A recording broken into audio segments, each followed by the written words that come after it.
பட்டப்பகல்ல உலக புகழ்பெற்ற ஒரு கோவில்ல முன்னாள் துணை முதலமைச்சர் ஒருவர் மீது துப்பாக்கி சூடு நடத்தப்பட்டிருக்கு. அங்கு வரக்கூடிய பக்தர்களினுடைய காலணிகளையும் அங்கு பக்தர்களுக்கு சமைக்கக்கூடிய உணவு பாத்திரங்களையும் அவங்க சாப்பிட்ட பாத்திரங்களையும் கழுவுவதற்காக ஒரு துணை முதலமைச்சருக்கு தண்டனை விதிக்கப்பட்டிருக்கு. அவர் மீது துப்பாக்கி சூடு நடத்தப்பட்டிருக்கு.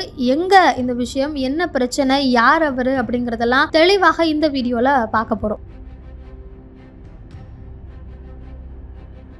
பஞ்சாப் மாநிலத்தில் இருக்கக்கூடிய அமிர்தசரஸ் கோவில் நம்ம எல்லாருக்குமே தெரியும். பொற்கோவில்னு அப்படி சொல்லப்படக்கூடிய சீக்கியர்களினுடைய புனித தலமான அந்த கோவில்ல தான் நேற்று பட்டப்பகல்ல ஒரு துப்பாக்கி சூடு சம்பவம் நிகழ்ந்திருக்கு. நல்வாய்ப்பாக அங்க யாருக்கும் அடிப்படல. யாரை டார்கெட் பண்ணிருக்கிறாங்க அப்படின்னா அந்த மாநிலத்தினுடைய முன்னாள் முதலமைச்சரை தான் டார்கெட் பண்ணிருக்காங்க. அவரை ஏன் டார்கெட் பண்றாங்க? அங்க அவர் என்ன பண்ணாரு, சாமி கும்பிட வந்தாரா அப்படின்னா இல்ல.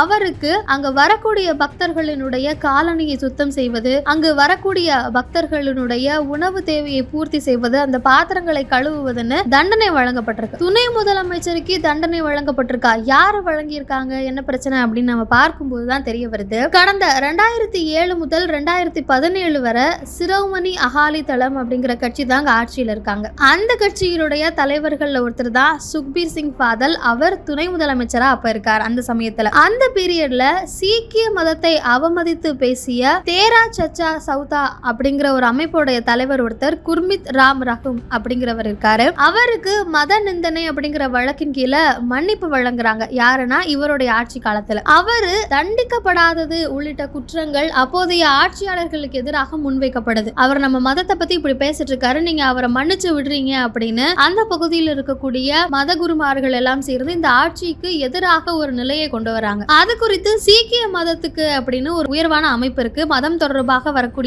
வழக்குகளை விசாரிக்கக்கூடிய ஒரு குழு அப்படின்னு அது சொல்லப்படுது. அந்த மதத்தினுடைய ரொம்ப ஹையஸ்ட் உயர் அதிகார அமைப்பு தான் அகால் தக் விசாரணை அப்படின்ற ஒரு மையம். அவங்க இந்த கேஸ் எடுத்து விசாரிக்கிறாங்க. அப்படி விசாரிக்கும் போது முன்னாள் முதல்வர் பிரகாஷ் சிங் பாதல், சுக்பீர் சிங் பாதல் மற்றும் அப்போதைய அமைச்சர்கள், சிரோமணி அகாலிதள் கட்சி தலைவர்கள் அப்படின்னு நிறைய பேரு இந்த வழக்குல குற்றவாளிகளா அறிவிக்கப்படுறாங்க. அவங்களுக்கான தண்டனையும் அறிவிக்கப்படுது. அந்த தண்டனை தான் என்ன அப்படின்னா, பொற்கோவில்ல நீங்க எல்லாருமே பணி செய்யணும். குறிப்பாக துணை முதல்வராக இருக்கக்கூடிய சுக்பீர் சிங் பாதல் அங்கு வரக்கூடிய பக்தர்களினுடைய காலணிகளை பாதுகாப்பது, சுத்தம் செய்வது, பாத்திரங்களை கழுவுவது, அங்கு வரக்கூடியவர்களுக்கு சேவை செய்வதுதான் உங்களுக்கான தண்டனை அப்படின்னு சொல்லி சொல்றாங்க. இவருடைய அப்பா தான் முதல்வர் பிரகாஷ் சிங் பாதல், முன்னாள் முதல்வர். அவரு சமீபத்துல தான் உடல்நல குறைவால உயிரிழக்கிறாரு. அதனால இந்த தண்டனை இவரை ஏற்று இப்ப செய்யறதுக்காக அந்த கோவிலுக்கு போயிருக்காரு. கோயில்ல எப்படி துப்பாக்கி சூடு நடக்கும்?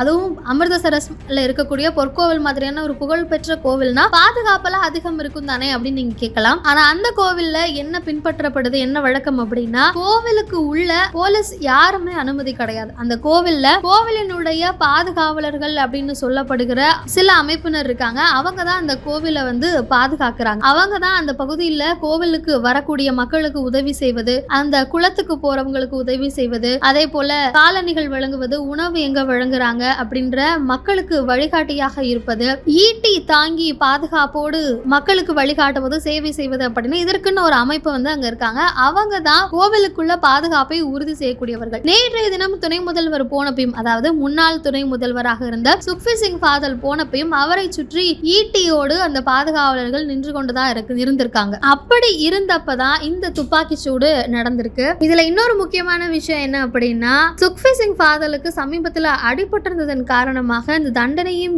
ஏற்கணும் அப்படின்றதுனால காலில் எலும்பு முறிவு ஏற்பட்டிருந்த போதும் அவர் சர்க்கரை நாற்காலியில் அமர்ந்துதான் இந்த ஒரு பணியை சேவையை செஞ்சிட்டு இருக்காரு. இந்த நிலையில தான் இந்த துப்பாக்கி சூடு சம்பவம் நடந்திருக்கு. அப்போ இவர் இந்த சேவையில ஈடுபட்டு இருக்கும் போது வயசான ஒரு நபர் துப்பாக்கியோட கையில வராரு. டப்புன்னு துப்பாக்கி எடுத்து சுக்பீர் சிங் பாதலை நோக்கி சுட முயற்சி செய்யறாரு. அவர் துப்பாக்கியால குறி வச்சதை பார்த்ததும் அவருடைய ஆதரவாளர்கள் ஓடி துப்பாக்கியை பறிக்க முயற்சி செய்யறாங்க. அதற்குள்ள அங்கிருந்து துப்பாக்கியிலிருந்து தோட்டா வெளியேறுது. அந்த சத்தம் கேட்டு அங்க இருந்தவங்க எல்லாரும் எல்லாருமே ரொம்ப அதிர்ச்சி ஆகுறாங்க. அச்சத்துல அலறி துடித்து வெளியேறுகிறார்கள். சிரோமணி அகாலிதளம் கட்சியின் செயல்பாட்டால சுக்வி சிங் பாதலுக்கு எந்த ஒரு பாதிப்பும் ஏற்படல அப்படின்னு சொல்லப்படுது. துப்பாக்கி சூடு நடத்த வந்த வயதான நபர் தற்போது கைது செய்யப்பட்டுள்ளதாக சொல்லப்படுது. பஞ்சாப்ல காலிஸ்தான் பிரிவினைவாத ஆதரவாளர்கள் நிறைய இருக்கிறாங்க. அவங்க தான் யாராவது சுக்வி சிங் பாதல் மீது தாக்குதல்ல ஈடுபட்டாங்களா, இல்ல தனிப்பட்ட விரோதம் காரணமாக யாரும் தாக்குதல்ல ஈடுபட்டாங்களா அப்படின்னு பல்வேறு கோணங்கள்ல தற்போது போலீசார் விசாரிச்சுட்டு இருக்கிறாங்க. இருந்தாலும் உலக புகழ்பெற்ற ஒரு கோவில்ல எந்தவித பாதுகாப்பும் இன்றி, அதுவும் முன்னாள் துணை முதலமைச்சர் போன்ற அதிகாரத்தில் இருக்கக்கூடிய ஒருவருக்கே பாதுகாப்பு இல்லை அப்படிங்கிறது நாட்டிலேயே பெரும் அதிர்ச்சியை ஏற்படுத்தியிருக்கு.